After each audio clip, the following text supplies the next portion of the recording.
అందరూ కూడా మాకు అవకాశం కల్పించాలని కోరుతున్నాము. మీ కాళ్ళు మొక్కుతాము. దయచేసి ఎవ్వరు కూడా కాంగ్రెస్ పార్టీకి ఓటు వేయకండి. నిజం అందరినీ వేడుకుంటున్నాము. మోకాల మీద కూర్చొని కూడా మేము చెప్తున్నాము. దయచేసి కాంగ్రెస్ పార్టీకి మాత్రం ఓటు వేయకండి.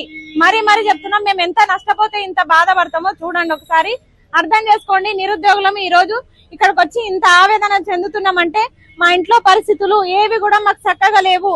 మేము చాలా బాధపడుతున్నాం, చాలా ఇబ్బంది పడుతున్నాము. అంత ఇబ్బంది పడే మేము ఇక్కడ నామినేషన్లు వేసినాము. ఇగోండి మా ప్లకార్డ్స్ కూడా ఇవే. మొత్తం ఉద్యోగాలు అమ్ముకున్నారు. జీవో 29 చెప్పేసి మీకు అంటే మీరు పెద్దవారు కాబట్టి ఇవి మీకు అర్థం కాకపోవచ్చు, కానీ ఇవన్నీ మాకు తెలుసు. ఈ జీవోల వల్ల మేము ఉద్యోగాలు కోల్పోయినాము చాలా మంది. అందుకే మేము ఇట్లా రోడ్ల మీదకి వచ్చినాము.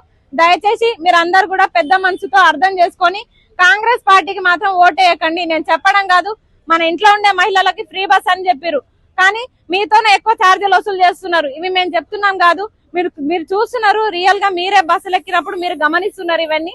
దయచేసి ఇవన్నీ మేము చెప్పడం కాదు, ఒకసారి మీరు పెద్దలు గమనించండి. ఎట్టి పరిస్థితుల్లో కాంగ్రెస్ పార్టీకి ఓటేయకండి. ఒకప్పుడు కాంగ్రెస్ పార్టీకి ఓటేయండి, గెలిపించండి అని మేమే నిరుద్యోగులం అందరం కూడా వెళ్లి అందరికి ప్రచారాలు చేసినాము, బస్సు యాత్రలు చేసినాము. కానీ ఈ రోజు మమ్మల్ని పట్టించుకోని పరిస్థితి. మేము ఎవరికి చెప్పుకోవాలో అర్థం కాక ఇలా రోడ్ల మీదకి వచ్చి మనమే చెప్పుకోవాలి కాబట్టి మేమే వచ్చినాము. దయచేసి అర్థం చేసుకోండి అందరూ. మీకు దండం పెడతాం చేతులెత్తి. కాంగ్రెస్ పార్టీకి మాత్రం ఓటేయకండి.